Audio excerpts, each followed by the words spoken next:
नमस्कार, आप सभी का स्वागत है।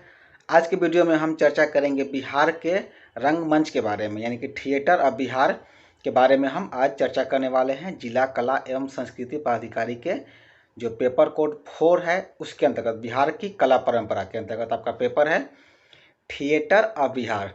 तो जब बिहार की हम बात करते हैं तो जहाँ हमारा बिहार है वो भारत में स्थित हमारा बिहार हमेशा से जो है प्रतिभाओं का धनी रहा है।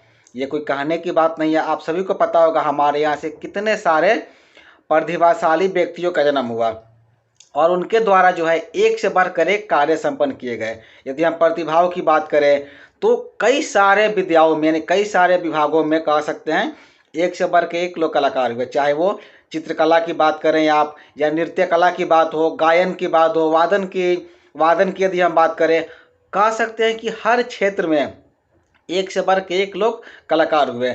नाट्य कला में आप भिखारी ठाकुर के योगदान को नहीं भूल सकते हैं। तो ऐसे बहुत सारे कलाकार हुए हैं। तो जब हम थिएटर की बात करते हैं तो हम बेसिकली इस वीडियो में जो है थिएटर को लेकर चर्चा करेंगे। तो आगे आप इसमें लिखेंगे कि जब रंगमंच की बात होती है यानी कि थिएटर की जब हम चर्चा करते हैं तो हम पाते हैं कि बिहार में जो है सबसे पहले कोई ऐसा प्रॉपर थिएटर नहीं हुआ करता था। उस समय क्या था, एक छोटी छोटी मंडलियाँ हुआ करती थी।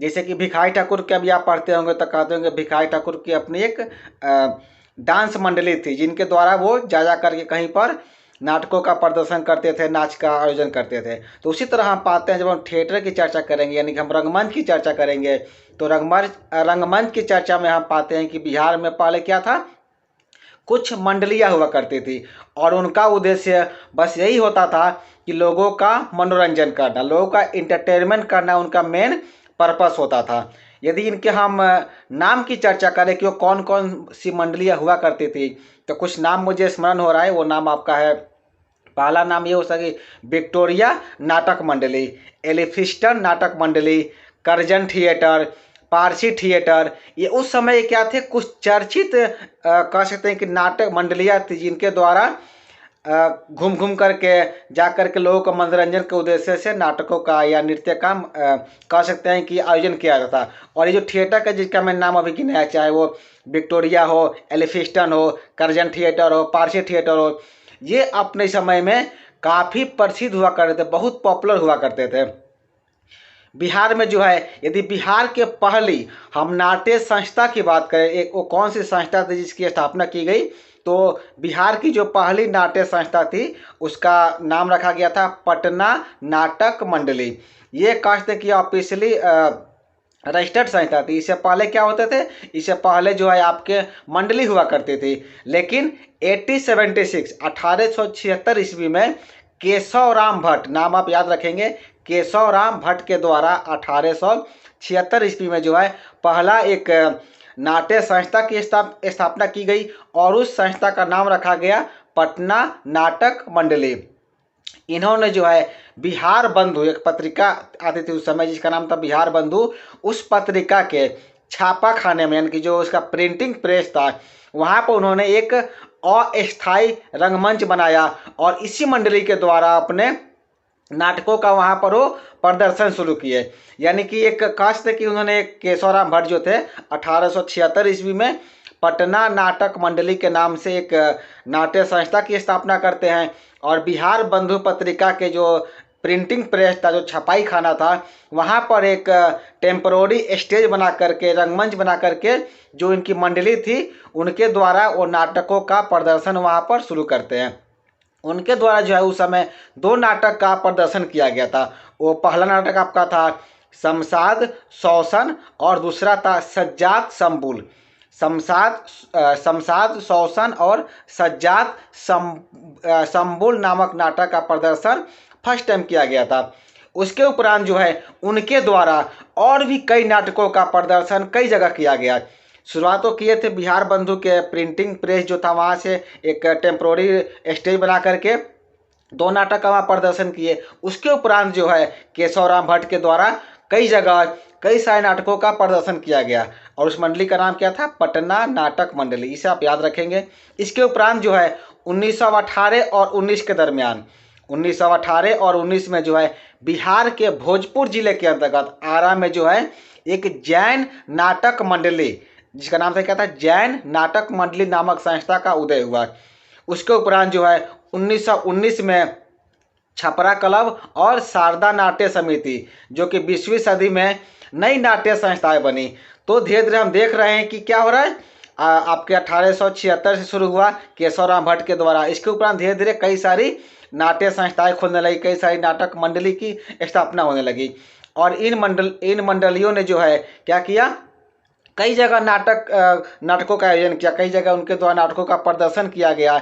और धीरे धीरे हम देख रहे हैं कि बहुत सारे संस्था क्या धीरे धीरे बिहार में खुलने लगी।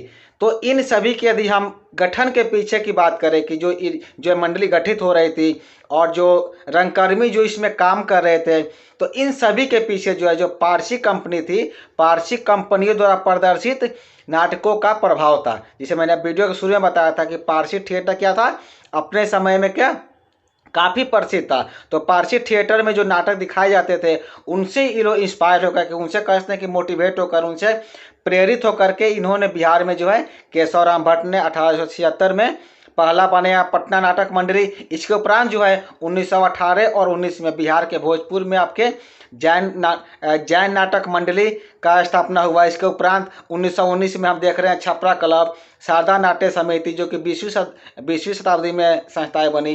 तो धीरे धीरे क्या हुआ, नाटक मंडलियां बनने लगी। और इन सभी के पीछे यदि मोटिवेशन की हम चर्चा करते हैं कि किससे उन्होंने प्रेरणा लेते थे, तो प्रेरणा लेने का सबसे जो उनका मेन जरिया था वो क्या था, आपका पारसी कंपनी द्वारा प्रदर्शित जो नाटक था उनसे वो लोग प्रेरित होते थे। या आप ये भी लिख सकते हैं कि जो पहले जो कह सकते हैं कि जो पहले एकाध मंडलियाँ हुआ करती थी, उस मंडली से भी वो लोग प्रेरणा लेते थे। उस प्रेरणा लेकर के फिर नाट्य संस्थाएं धीरे धीरे बिहार में ओपन होने लगी, बिहार में खुलने लगी।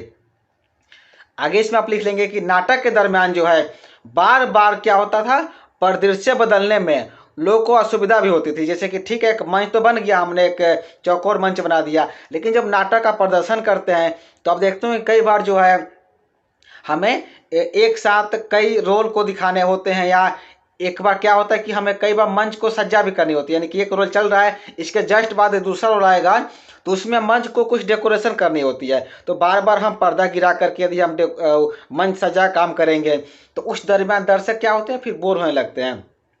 तो उस असुविधा को दूर करने के लिए क्या किया गया, घुमावदार मंच बनाया गया। यानी कि कह सकते हैं कि हल्का सा घुमा हुआ एक मंच बनाया गया, ताकि उस पर बेहतर तरीके से क्या हो सके, नाटकों का आयोजन हो सके। यदि आप कभी नाटक देखे होंगे तो उसमें देखते होंगे 2 और 3 पर्दे लगे होते हैं। यानी कि एक पर क्या होता है, कोई नाटक का सीन चल रहा होता है, उसके पीछे वाले पर कोई दूसरा सीन क्रिएट किया जाता है। फिर जब दूसरा पर चलता है तो फिर तीसरे वाले पर क्या होता है, हम कोई और सीन क्रिएट करते हैं। जब वो सीन पूरा होता है तो फिर 2 पर्दा गिरा करके फिर हम पहले पर नाटक का आयोजन करते हैं, और बाकी पर क्या होता है, हम मंच सजा काम कर सकते हैं। तो धीरे धीरे हम देखते हैं क्या है कि थिएटर में जो है ज़रूरतों के हिसाब से वहाँ पर बदलाव लाने का काम कंटिन्यू चल रहा था। तो पहला बदलाव क्या किया गया, परिदृश्य में जो परेशानी हो रही थी तो घुमावदार मंच बनाया गया। और जो इस संस्था का नाम था, उस संस्था का नाम दिया गया महालक्ष्मी थिएटर, जिन्होंने क्या किया था, घुमावदार या कहते हैं रोटेशन में उन्होंने मंच बनाया था। इसके उपरांत अब जान लेते हैं कि डॉक्टर LM घोष और डॉक्टर AK सेन और राजकिशोर प्रसाद ने जो है 1947 ईस्वी में 1947 ईस्वी में पटना इप्टा नामक एक संस्थान की स्थापना की। पटना इप्टा संस्थान है जहाँ पर क्या वो भी कहते हैं कि एक नाट्य संस्था है जिसका नाम है पटना इप्टा, तो जो आज भी रन कर रही है, जिसके द्वारा कई सारे नाटकों का आयोजन किया जाता है। इसकी स्थापना की गई थी किनके द्वारा, डॉक्टर LM घोष और डॉक्टर AK सेन और राजकिशोर प्रसाद के द्वारा 1947 ईस्वी में पटना इप्टा नामक संस्थान की स्थापना की गई। इसके उपरांत जो है अनिल मुखर्जी ने जो है 9 अक्टूबर 1974 को जो है बिहार आर्ट थिएटर की स्थापना की एवं कालिदास रंगालय प्रेक्षागृह का निर्माण किया गया। किसके द्वारा किया गया, अनिल मुखर्जी के द्वारा, जो कि आज भी आप पटना के गांधी मैदान में जाएंगे तो वहां पर कालिदास रंगालय स्थित है, जहां पर आज भी नाटकों का आयोजन किया जाता है। और बिहार आर्ट थिएटर की यहाँ पर स्थापना की गई।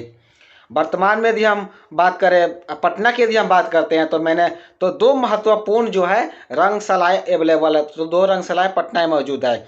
एक का तो मैंने चर्चा कर दिया, कालिदास रंगालय, और दूसरा आपका है प्रेमचंद रंगशाला। कालिदास रंगालय और दूसरा है प्रेमचंद रंगशाला, जहाँ पर आज भी नाटकों का मंचन किया जाता है। इसके साथ ही यदि हम पटना की बात करें तो नृत्य कला मंदिर एवं रविंद्र भवन में भी नाटकों के मंचन के आयोजन होते रहते हैं।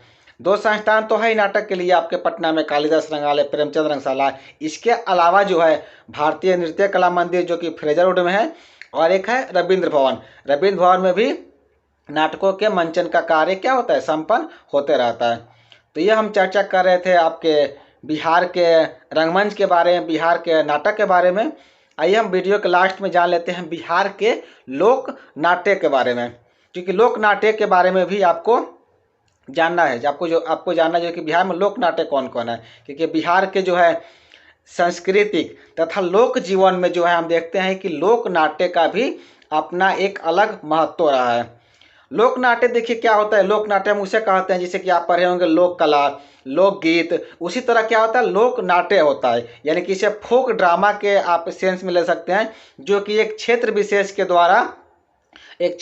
लोगों के द्वारा एक क्षेत्रीय भाषा में उस नाटकों का मंचन किया जाता है, जिसे हम लोक नाट्य के तौर पर रखते हैं। इसके अंतर्गत जो है क्या होता है, लोक जीवन की जो भी गतिविधियां होती है, जो भी उनका अपना कल्चर होता है, जो कि अपने वहाँ के पर्व त्यौहार होते हैं, उस त्यौहार पर इसका मंचन किया जाता है। और इसका जो है मुख्य उद्देश्य ये होता है मनोरंजन करना होता है। जो भी लोक नाट्य होते हैं इसका अधिकतर उद्देश्य ये होता है कि लोगों का मनोरंजन करना, मनोरंजन के दृष्टि से इसे आयोजित और प्रायोजित भी किया जाता है, यानी कि इसका आयोजन भी किया जाता है और इसका निर्माण भी किया जाता है मनोरंजन के दृष्टिकोण से। लेकिन कभी कभी जो है इस नाटक में जो है गंभीर मुद्दों पर भी चर्चा होती है, गंभीर मुद्दों पर भी बात की जाती है।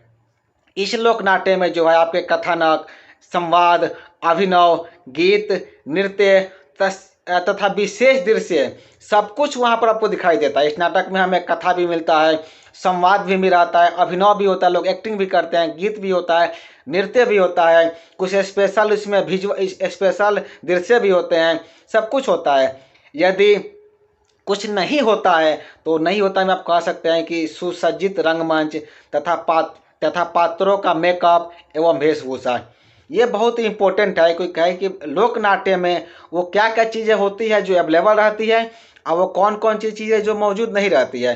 तो लोक नाट्य में हमें वो सब चीज़ दिखाई देता है जो कि एक नाट्य में होना चाहिए, यानी कि उसमें कथा भी है, संवाद भी है, अभिनव भी है, गीत भी है, नृत्य भी है, कोई विशेष दृश्य भी है, ये सब कुछ उसमें रहता है। नहीं रहता है तो क्या रहता है, एक डेकोरेटिव रंगमंच नहीं रहता है कि जहाँ पर बेहतर तरीके से आप कह सकते हैं कि रंगमंच का निर्माण किया गया, सजावट की गई है तथा पात्रों का पूरी तरह से मेकअप किया गया हो, उनकी एक विशेष कॉस्ट्यूम पहनाई गई हो। वो जिस रूप में रहते हैं, जिस रंग में रहते हैं, उसी रूप में जो है अपने नाटकों का वो मंचन करते हैं। चलिए हम लास्ट में जा लेते हैं कि बिहार में वो कौन कौन से प्रचलित लोक नाट्य हैं जिसका आयोजन किया जाता है।